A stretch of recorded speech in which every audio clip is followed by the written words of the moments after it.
Association of south east Asian Nations അഥവാ ASEAN.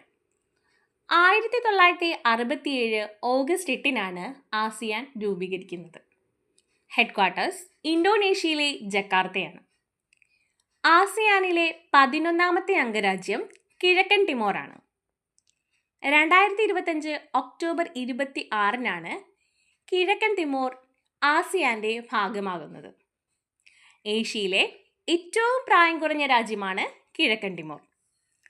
1967 5 രാജ്യങ്ങളുമായി പിറന്ന ഈ കൂട്ടായ്മ 1999 ശേഷം സംഘടന വിപുലീകരിക്കുന്നത് ഇത് ആദ്യമായാണ്.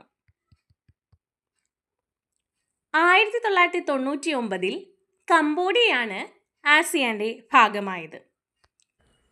2023 ആസിയാൻ ഉച്ചകോടി നടന്നത് ഇന്തോനേഷ്യയിലാണ്. ഇത് 42ാമത്തെയും 43ാമത്തെയുമാണ്. അതായത് ഒരു വർഷം തന്നെ ആസിയാൻ ഉച്ചകോടി 2 തവണയായിട്ടാണ് നടന്നുകൊണ്ടിരിക്കുന്നത്. 2024 അതായത് 44-45 ലാവോസിലും 2025 മലേഷ്യയിലുമാണ് നടന്നത്. മലേഷ്യയിൽ നടന്നത് 46ാമത്തെയും 47ാമത്തെയും ഉച്ചകോടിയായിരുന്നു. 2026 നടക്കാൻ പോകുന്നത് ഫിലിപ്പൈൻസ് ആണ്.